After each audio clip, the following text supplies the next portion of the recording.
Hello दोस्तों, मैं हूँ तो स्वागत है आप सबका अपने चैनल फॉर इस फ्री क्लासेस पे। तो दोस्तों जो भौतिकी है यानी फिजिक्स क्लास 10 का उसका फर्स्ट चैप्टर प्रकाश का और परावर्तन यानी रिफ्लेक्शन ऑफ लाइट, उसी का लघु प्रश्न का यहाँ पे हम 6ठा नंबर क्वेश्चन यहाँ पे स्पष्ट करने वाले यानी आपको बताने वाले। 5 क्वेश्चन हमने ऑलरेडी आपको बता दिया है, चैनल पर विजिट करके आप देख सकते हैं। ठीक है, तो आज का हमारा क्वेश्चन क्या है कि अवतल तथा उत्तल दर्पण में अंतर स्पष्ट करें। ठीक है, अवतल दर्पण और उत्तल दर्पण में हम आज अंतर स्पष्ट करने वाले हैं। ठीक है, तो देखिए अवतल दर्पण और उत्तल दर्पण, सबसे पहले हम समझते हैं दर्पण क्या होता है। ठीक है, तो दर्पण क्या होता है कि दर्पण एक गोलीय दर्पण होता है। और दर्पण एक सेकेंड में यहाँ पर एक सेकेंड आपको देखिए, हाँ तो देखिए सबसे पहला तो एक समतल दर्पण होता है। ठीक है, तो देखिए समतल दर्पण ये क्या होता है, इसका यहाँ पे इसका सतह क्या होता है, चिकना होता है। ठीक है, यहाँ पे चिकना होता है तो ये से समतल दर्पण करते हैं। लेकिन एक गोला होता है, ये गोला एक सेकंड यहाँ पे बनाए हुए है, देखिए ये गोला है, कांच का गोला।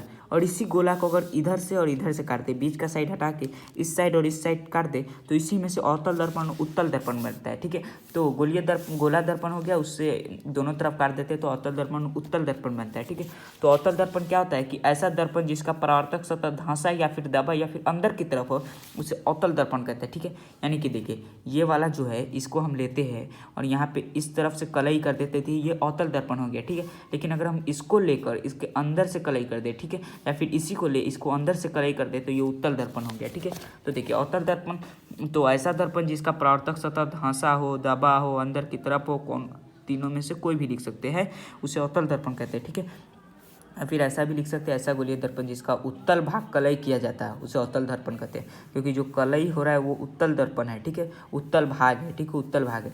उत्तल दर्पण में लिख सकते हैं कि ऐसा दर्पण जिसका परावर्तक सतह उभरा हो, उठा हो या फिर ऊपर की तरफ हो, ठीक है, तो उसे उत्तल दर्पण कहते हैं। ठीक है, तो अवतल दर्पण में धांसा होता है इसका परावर्तक सतह, और जो कलई किया होता है वो ऊपर की तरफ होता है, इसमें जो कलई किया जाता है वो अंदर की तरफ होता है, और जो परावर्तक सतह है वो ऊपर की तरफ होता है। ठीक है, यही उत्तल अवतल में आप अंतर यहाँ पे देख सकते हैं। बात बाकी आ गया ये, तो ऐसा गोलीय दर्पण जिसका अवतल भाग कलई किया जाता है उसे उत्तल दर्पण कहते हैं। अब यहाँ पे पूछ क्या रहा है कि अवतल दर्पण उत्तल दर्पण में अंतर। ठीक है, यानी अवतल दर्पण क्या है और उत्तल दर्पण क्या है हमने समझा दिया। अब यहाँ पे आपको हम बताने वाले कि अवतल दर्पण उत्तल दर्पण में अंतर। ठीक है, तो देखिए अवतल दर्पण और उत्तल दर्पण में यहाँ पे अंतर पूछ रहा है, तो आप यहाँ पे इजीली यहाँ पे अंतर आप लिख सकते हैं। ठीक है, तो देखिए इसका अंतर एक सेकेंड में यहाँ पर, हाँ यहाँ पे अंतर देखिए, तो देखिए अवतल दर्पण एवं उत्तल दर्पण में अंतर क्या हो सकता है। तो देखिए यहाँ पे ये अवतल दर्पण और उत्तल दर्पण 2 नंबर में ही पूछ सकता है और 5 नंबर में ही पूछ सकता है। ठीक है, तो देखिए अवतल दर्पण उत्तल दर्पण आप दोनों साइड लिख सकते हैं। ठीक है, तो पहला अवतल दर्पण का क्या है कि अवतल दर्पण का पहला हम ये लिख सकते हैं कि इसका परावर्तक सतह धंसा, दबा या फिर गहरा हो, हमने बताया अवतल दर्पण में, तो ये लिख सकते हैं। पहला यही लिखेंगे कि इसका परावर्तक सतह क्या होता है, धंसा होता है या फिर दबा होता है या फिर गहरा होता है। ठीक है, या फिर अंदर की तरफ होता है, ये भी लिख सकते हैं। वहीं पे उत्तल दर्पण में इसका परावर्तक सतह उभरा होता है या उठा होता है या फिर वक्रित होता है या फिर ऊपर की तरफ होता है, ये भी आप लिख सकते हैं। ठीक है, आप यहाँ पे ये आप नहीं दीजिएगा। ठीक है, यानी कि दोस्तों आपको एक ही लेना, औली किसे कहते हैं, तो औली का आपको नहीं देना है, आपको सिंपली लिखना है इसका परावर्तक सतह धंसा होता है, या फिर आप लिख सकते हैं इसका परावर्तक सतह दबा होता है या फिर गहरा होता है, किसी एक लिखना है, ये तीनों नहीं लिखना, कोई एक लिखना है। ठीक है, तो अवतल दर्पण उत्तल दर्पण हो गया कि इसका क्या होता है, धंसा होता है परावर्तक सतह, और इसका परावर्तक सतह उठा होता है, इसमें बाहर की तरफ कलई किया जाता है। ठीक है, ये जो यहाँ पे समझिए इसका परावर्तक सतह धांसा है तो इसका कलई क्या होगा, बाहर की तरफ होगा। वहीं पे इसका परावर्तक सतह उठा है यानी ऊपर की तरफ है, तो कलई अंदर की तरफ होगा। ठीक है, तो अवतल दर्पण का कलई क्या होता है, बाहर की तरफ होता है, और इसमें अंदर की तरफ कलई किया जाता है। ठीक है, वहीं पे अवतल दर्पण में F और R ऋणात्मक होता है, यानी फिर F और R क्या है, तो F हो गया मुख्य फोकस, ये भी लिख सकते हैं, इसमें मुख्य फोकस ऋणात्मक होता है, और इसमें वक्रता त्रिज्या R होता है, वक्रता त्रिज्या, यानी इसमें मुख्य फोकस और वक्रता त्रिज्या ऋणात्मक होता है।